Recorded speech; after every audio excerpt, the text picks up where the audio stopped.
Hello दोस्तों, UPSC CSC 2023 की परीक्षा समाप्त हो चुकी है और सभी एस्पिरेंट्स के मन में और तमाम जो 2024 के लिए बैठने वाले हैं परीक्षा में उनमें पेपर एनालिसिस और कट ऑफ को लेकर चर्चाएं हो रही हैं। और पेपर टफ था या आसान था, इसको भी लेकर भी चर्चा हो रही। हम लोग इस पे भी चर्चा करेंगे कौन कौन से रिपीटेटिव ट्रेंड्स हैं जो कि एक करेक्टर है यूपीएससी के सीएससी क्वेश्चन प्रश्न पत्र का, कि कहां से प्रश्न अधिकतर पूछे जाते हैं, क्या उसको दोहराया गया है, किस सेक्शन से कितने प्रश्न पूछे गए हैं, करंट अफेयर से कितने प्रश्न पूछे गए हैं, कौन कौन से टॉपिक कवर किए गए हैं। और क्वेश्चन का जो टाइप ऑफ क्वेश्चन है, इस बार तमाम कई नए टाइप्स के क्वेश्चन इंट्रोड्यूस किए गए थे। हालांकि नए टाइप्स तो नहीं कह सकते, ऐसे प्रश्न पूछे जाते हैं, लेकिन इस बार बल्क में दिए गए थे। इसके पिछले साल ऐसे क्वेश्चन में कुछ परिवर्तन किया गया था, 7-8 क्वेश्चन ऐसे दिए गए थे, लेकिन इस बार काफी बल्क में वैसे क्वेश्चन दिए गए थे, तो हम लोग उस पर डिस्कशन करेंगे। तो सबसे पहले हम लोग पेपर एनालिसिस करेंगे। पेपर एनालिसिस सबसे पहले हम लोग करेंगे और इस पेपर एनालिसिस के आधार पे हम लोग कट ऑफ पे बात करेंगे। निश्चित तौर पे कट ऑफ पिछली बार की अपेक्षा कम जाने वाली है, ये तो है निश्चित तौर पे है, क्योंकि पेपर जो था वो टफ था। और पेपर टफ क्यों था? पेपर के टफ होने का जो मेन रीजन है वो है कि जो क्वेश्चन है उसके ऑप्शन के स्टाइल में चेंज कर दिया गया, उसका ऑप्शन स्टाइल चेंज कर दिया गया। जैसे पहले क्या था कि पहले जिस तरीके से ऑप्शन दिए जाते थे उस पे हम लोग एलिमिनेट कर लेते थे, एस्पिरेंट आसानी से एलिमिनेट करके क्वेश्चन अपना सही कर लेते थे और लगभग 90 क्वेश्चन तो आराम से ही कर लेते थे। ठीक है, अधिकांश एस्पिरेंट जो कि प्रीलिम्स परीक्षा पास करते थे वो लगभग 90 क्वेश्चन करते थे। इस बार ऐसी हालत रही कि जिनसे भी मेरी बात हुई वो 77 to 80 क्वेश्चन में वो क्या कर दिए गए, 70 to 80 क्वेश्चन में ही वो रुक गए हैं। और उसमें भी वो श्योर नहीं है, अगर जैसे कि कहते हैं ना कि स्टेज वाइज क्वेश्चन करिए, स्टेज वाइज क्वेश्चन करिए, तो 25 से लेकर अमूमन सामान्यतः 25 से लेकर 30 क्वेश्चन के बीच वो पहले स्टेज में केवल उन्होंने पहले स्टेप में केवल क्वेश्चन किया। ठीक है, जो कि उनको श्योर था कि हाँ ये सही हो सकता है, और उसमें भी वो 100% श्योर नहीं है कि नहीं ये सही ही है। ठीक है, उसके बाद बाकी के जो 75-80 क्वेश्चन के जो ये अंतर शेष बचा हुआ है, बाकी के सारे क्वेश्चन उन्होंने दूसरे तीसरे अटेम्प्ट में किए, ठीक है, स्टेप में किए। तो इस कारण भी कठिन रहा कि ऑप्शन का स्टाइल चेंज कर दिया गया। चेंज में क्या किया, जैसे पेयर्ड ऑप्शन दे दिया। पेयर्ड ऑप्शन, कुल 46 क्वेश्चन ऐसे थे, 46 क्वेश्चन ऐसे थे जिसमें ऑप्शन पेयर्ड था। एक सही है, दोनों सही है, तीनों सही है, कोई सही नहीं है। ठीक है, एक पेयर सही है, 2 पेयर सही है, 3 पेयर सही है, कोई नहीं सही है, सभी 4 सही, इस प्रकार के ऑप्शन थे। तो इसलिए क्या हुआ, इसमें क्या हुआ, एलिमिनेशन मेथड इज एलिमिनेटेड। हम ये कह सकते हैं कि यूपीएससी ने एलिमिनेशन मेथड को ही एलिमिनेटेड कर दिया। ठीक है, जो अगर अगली बात हम लोग देखें तो कथन और कारण टाइप क्वेश्चंस की भी अधिकता थी इस बार। ठीक है, असर्शन और रीजन टाइप क्वेश्चन कुल 25 क्वेश्चन इस प्रकार के दिए गए थे, और ये क्वेश्चन निश्चित तौर पे बहुत हार्ड माने जाते हैं। ठीक है, और जो तीसरी या चौथी बात हम लोग देखें, ये मिक्स्ड सब्जेक्ट क्वेश्चन थे। एक ही क्वेश्चन में 2-3 सब्जेक्ट को मिलाकर के ऑप्शन बनाए गए थे। ठीक है, उस आधार पे फिर आपको उसका उत्तर देना था, तो इस कारण भी पेपर कठिन रहा। ठीक है, ये पेपर मेनली कठिन इसलिए रहा, अगर हम लोग संक्षेप में बात करें, कि जो आंसर निकालने का जो ऑप्शन दिया हुआ था उसके स्टाइल में चेंज कर दिया गया। अब हम एलिमिनेट नहीं कर पा रहे हैं, इसलिए पेपर हमको टफ लग रहा था। बेसिक जो है वो हमको जो पहले जैसा पेपर आता था बेसिक्स वैसा ही है बिल्कुल। अब हम लोग रिपीटेटिव ट्रेंड देख लेते हैं, किस कारण पेपर वो उसी तरीके से आया हुआ है जैसा पहले आता था। बस टफ केवल इसलिए है क्योंकि ऑप्शन अब हम लोग एलिमिनेट नहीं कर पा रहे। देखिए, प्लेस इन न्यूज पहले भी आता था, इस बार भी आया हुआ है, लगभग 5 प्रश्न आए हुए हैं प्लेस इन न्यूज से। ठीक है, सोमालिया चार्ट हो गया, यूक्रेन हो गया, ये सबसे आया हुआ है क्वेश्चन। इकोनॉमिक टर्म्स पहले भी आते थे, इस बार भी आए हुए हैं। रिवर्स एंड लेक पहले भी आते थे, इस बार भी आए हुए हैं। ऑर्गेनाइजेशंस एंड रिपोर्ट पहले भी आते थे, इस बार भी आए हुए हैं। 11th की ज्योग्राफी से एनसीईआरटी से डायरेक्ट जो है क्वेश्चन 2-3 क्वेश्चन पूछे हुए हैं, पहले भी आते रहे हैं।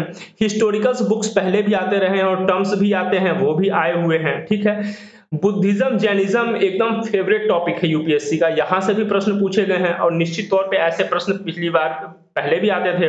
और आर्ट्स एंड कल्चर के भी जो बुद्धिज्म या जैनिज्म से प्रश्न पूछे गए हैं या सेवाइट से प्रश्न पूछे गए हैं, जो हालांकि वो वेशनगर जो था वो वैष्णव धर्म से रिलेटेड था, क्योंकि आप वेशनगर को विदिशा भी कहते हैं और विदिशा में हेलियोडोरस का गरुड़ स्तंभ लेख था और वहां पे लिखा गया है कि हेलियोडोरस ने जो है भागवत धर्म अपनाया था, तो भागवत वैष्णव धर्म है, ठीक है। तो ये भी आया हुआ है, ऐसे भी प्रश्न पूछे जाते हैं। गवर्नमेंट स्कीम से भी प्रश्न पूछे जाते हैं। अगर हम पॉलिटी की बात करें तो जो मेन था, जैसे प्रेसिडेंट, प्रेसिडेंट को यहाँ पे प्रेसिडेंट जैसे कि बहुत संसद का टॉपिक है, ठीक है, संसद का टॉपिक है प्रेसिडेंट, तो प्रेसिडेंट को यहाँ पे करंट अफेयर से जोड़ दिया था क्योंकि इलेक्शंस हुए थे, ठीक है। और बिल्स भी पूछा गया है, अध्यादेश, धन विधेयक, वित्त विधेयक, मनी बिल, ठीक है, फाइनेंस बिल, मनी बिल से क्वेश्चन पूछे गए, तो ऐसे क्वेश्चन तो आते ही हैं। तो बेसिक जो है वो वही है, लेकिन जो आंसर करने का जो तरीका है, आंसर निकालने का जो तरीका है, पहले हम लोग, फिर मैं दोहराऊंगा, बार बार मैं दोहराऊंगा कि पहले हम लोग एलिमिनेट कर लेते थे, इस बार ऑप्शन में बहुत ऑप्शन के स्टाइल में चेंज किया है जिससे कि हम लोग एलिमिनेट न कर पाए, इसलिए क्वेश्चन टफ लग रहे हैं, ठीक है। टॉपिक्स वही हैं जो पहले आते थे, इस बार भी टॉपिक अधिकांश वही आए हुए हैं, इतने तो आए ही हैं जिससे कि हम लोग आसानी से प्रीलिम्स को क्लियर कर ले। क्योंकि पिछली बार अगर हम लोग बात करें तो 86 जो है 87-88 नंबर जो थे कट ऑफ थे, ठीक है, 87-88 नंबर के आसपास कट ऑफ था, अगर हम लोग कैटेगरी वाइज ना बात करें, इन जनरल बात करें, ठीक है। तो चूंकि इस बार पेपर में कट ऑफ निश्चित तौर पे कम जाएगा, हम लोग कट ऑफ पे चर्चा करेंगे, लेकिन इसके साथ हम लोग और चीजों पे चर्चा कर ले। अगर हम लोग सेक्शन वाइज चर्चा कर ले, चूंकि तमाम सेक्शन से क्वेश्चन पूछे जाते हैं और सभी लोगों की इच्छा रहती है कि कहां से, किस सेक्शन से कितने क्वेश्चन पूछे गए और कौन से सेक्शन से कौन से प्रश्न करंट अफेयर से रिलेटेड है। तो इसके बारे में अगर हम बात करें, कॉन्स्टिट्यूशन एंड पॉलिटी, इसी में हम लोग गवर्नेंस एंड एक्ट्स की बात कर लेते हैं। इसमें कुल 15 क्वेश्चन पूछे गए, ठीक है। इतने क्वेश्चन इतने क्वेश्चन कॉन्स्टिट्यूशन एंड पॉलिटी से पूछे ही जाते हैं और इनमें से एक प्रश्न जो है अगर हम लोग देखें तो करंट अफेयर से रिलेटेड है। अच्छा, कुछ चीज इसमें गवर्नेंस से ऐसे रहे जो कि नहीं पूछे जाते, जैसे होम गार्ड वाले हो गए, ठीक है। होम गार्ड वाला कहाँ ही पूछा जाता है, ऐसा कभी प्रश्न नहीं पूछा गया है।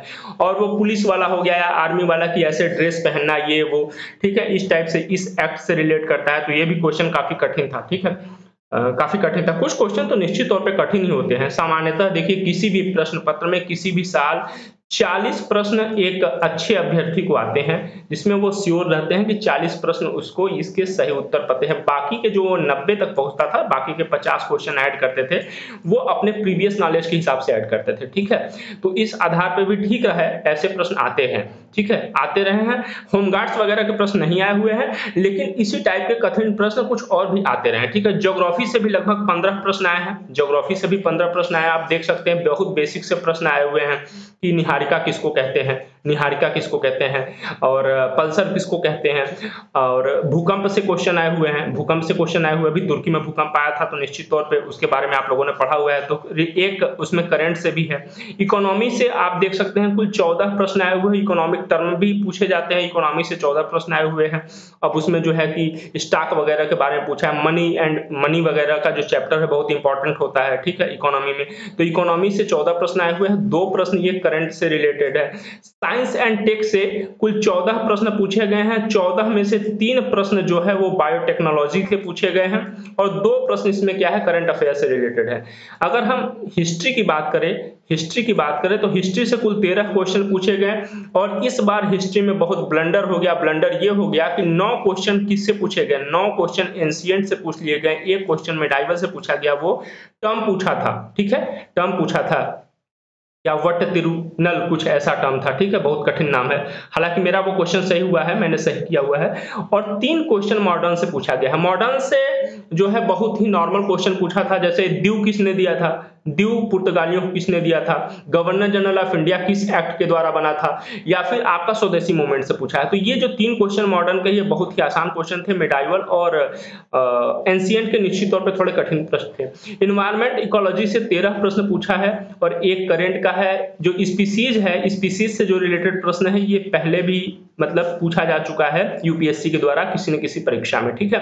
तो यहां से भी है, हालांकि इन्वायरमेंट इकोलॉजी का जो होता था पहले 18 क्वेश्चन तक पूछ लिया जाता था, इस बार थोड़ा क्वेश्चन यहां से कम कर दिया गया है।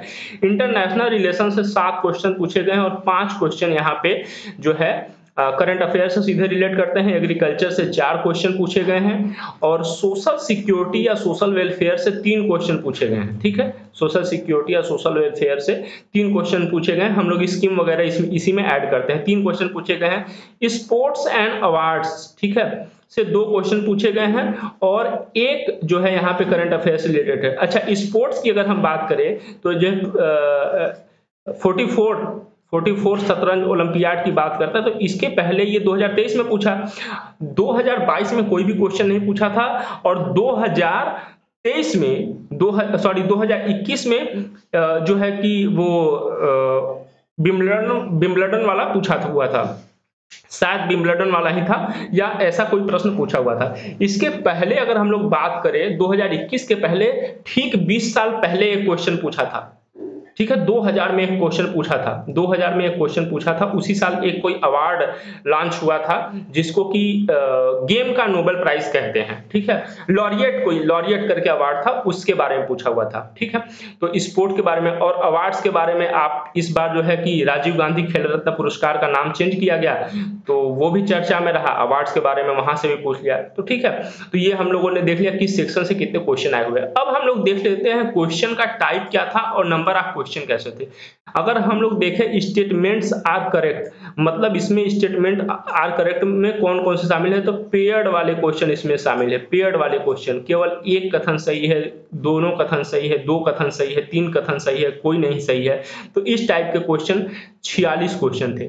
46 आउट ऑफ 100 क्वेश्चन आप समझ सकते हैं मतलब कितना बड़ा चेंज है, जबकि यही चीज पिछले साल 8 से 9 क्वेश्चन थे। यही वाले क्वेश्चन 8 से 9 क्वेश्चन थे 2022 वाले में। ठीक है, 2022 वाले में तो उस बार हल्का सा उन्होंने देखा था कि क्या परिणाम आता है, क्या इससे बदलाव आता है, और इस बार सीधे 8-9 से सीधे 46 तक पहुंच गए।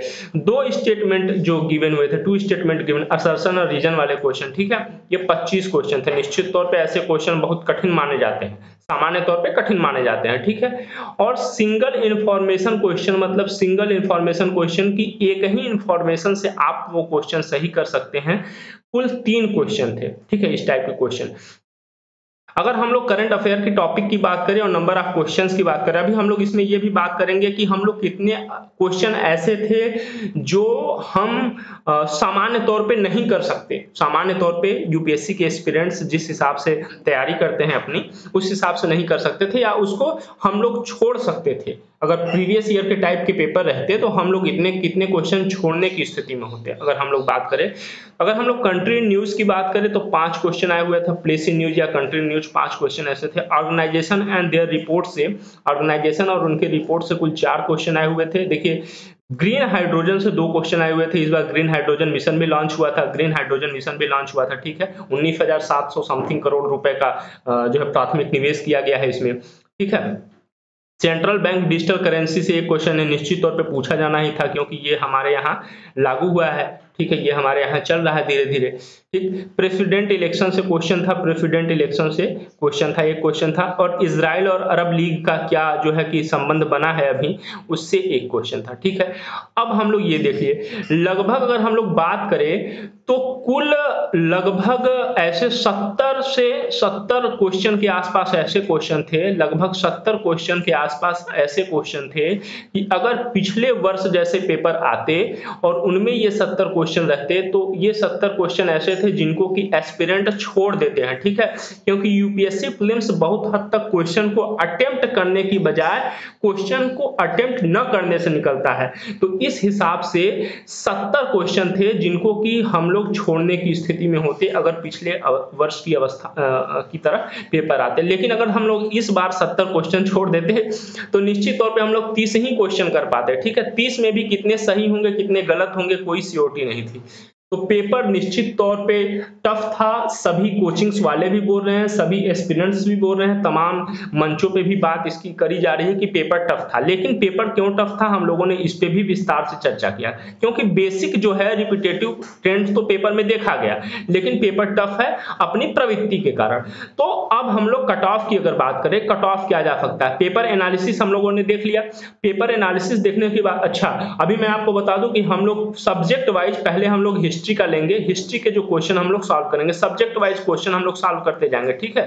सब्जेक्ट वाइज क्वेश्चन हम लोग सॉल्व करते जाएंगे और उसके विषय में तमाम चीजें भी देखते जाएंगे, जिससे कि अभी जो हम लोगों का पहले तो आप मिला लेंगे कि कौन सा क्वेश्चन आपने अटेम्प्ट किया है तो गलत क्यों हुआ है, ये भी हो जाएगा। दूसरा जो बैठने वाले हैं अगले 2024 के लिए वो भी देख लेंगे कि क्वेश्चन कहां कहां से आ रहा है, ठीक है। अगर हम लोग ऐसी तरीके से हम लोग कई सब्जेक्ट के धीरे धीरे हर सब्जेक्ट के करते हुए चले जाएंगे। अगर हम लोग अब की बार के कट ऑफ की बात करें तो जो पिछली बार जो कट ऑफ था 87 या 88 कह लें, हम लोग इन जनरल 88 कर लें, ठीक है। इन जनरल हम लोग क्या कर लें, 88 कर लें, ठीक है। तो निश्चित तौर पे इस बार कट ऑफ आपकी बहुत कम रहने वाली है, बहुत कम रहने वाली है, लेकिन मैं निश्चित तौर पे नहीं कह सकता क्योंकि कट ऑफ कोई भी निश्चित तौर पे नहीं बता सकता केवल 2 अंकों में ही कट ऑफ क्या रहेगी, ठीक है। लेकिन निश्चित तौर पे बहुत कम रहेगी। इसके कई कारण भी हैं। देखिए पिछले वर्ष के कट ऑफ से कट ऑफ इतना था क्योंकि वहां पे सीट भी कम थी, वहां पे क्या थी, सीट भी कम थी। इस बार निश्चित तौर पे सीट भी बढ़े हैं, सीट बढ़े हैं तो क्वेश्चन का लेवल भी बढ़ गया, तो निश्चित तौर पे कट ऑफ तो कम रहेगी, लेकिन कितनी कम जा सकती है यह केवल और केवल सही आयोग ही बता सकता है, यूपीएससी ही यह सही बता सकता है कि कितनी जा सकती है। लेकिन ये निश्चित तौर पे रहिए कि कम जाएगी और अप्रत्याशित तौर पे कम जाएगी, अप्रत्याशित तौर पे कम जाएगी, क्योंकि अभी तक के यूपीएससी की हिस्ट्री में सबसे कम कट ऑफ यही सब रहे हैं, क्योंकि पिछले बार के कट ऑफ धीरे धीरे कम होते जा रहे हैं, हर बार कट ऑफ कम होते जा रहे हैं, तो इस बार भी कट ऑफ निश्चित तौर पे कम होंगे। अब रही मेंस की तैयारी की बात कि मेंस की तैयारी कौन से लोग करें या जिनका कितना नंबर आ रहा है कि वो मेंस की तैयारी करें। तो अगर मेरे हिसाब से मैं बताऊं तो अगर आपके 80 प्लस माइनस 2, ठीक है, 80 प्लस माइनस 2 के आसपास अगर आपके आ रहे हैं तो आप मेंस की तैयारी करने लगी एकदम आंख बंद करके, ठीक है। 2 स्थितियां हो सकती हैं कि हो सकता है कि आपका हो प्रीलिम्स में आप हो या प्रीलिम्स में ना हो। अगर आपका प्रीलिम्स हो जाता है तब तो आपको मेंस देना ही है। अगर आपका प्रीलिम्स नहीं भी होता है तो भी आप जब जब मेंस एग्जाम होंगे तो उसी दिन आप कम से कम पेपर देख के उन पेपर को हल करेंगे, जिससे कि आपको तैयारी अपनी पुख्ता है कि नहीं आपकी तैयारी ये पता लगेगा, ठीक है। तो श्योर तो नहीं कह सकते क्योंकि कट ऑफ के बारे में आयोग ही कर सकता, और यूपीएससी का मतलब ही है अब तो अनप्रिडिक्टेबल सर्विस कमीशन हो गया है, ठीक है। और अनप्रिडिक्टेबल सरप्राइज कमीशन भी इसको कह सकते हैं, क्योंकि बहुत सरप्राइज देने में माहिर है यूपीएससी। तो कट ऑफ भी कितना जाएगा ये केवल सही यूपीएससी बता सकती है, लेकिन अगर आप 80 के आसपास हैं तो आप जो है कि मेंस की तैयारी करने लगिए। चलिए ठीक है, तमाम चीज़ों पे हम लोगों ने बात किया। बिल्कुल अब आप पेपर एनालिसिस खुद से भी करिए, हम लोगों ने भी पेपर एनालिसिस किया, कहाँ से कितने क्वेश्चन आए, कहाँ से कितने पोर्शन हम लोग कर सकते थे, कितने छोड़ सकते थे, इस पे भी हम लोगों ने बात किया। चलिए, thank you for watching, please subscribe us, ठीक है। और हम लोग अभी हिस्ट्री के साथ मिलेंगे, ठीक। चलिए, जय हिंद, जय भारत।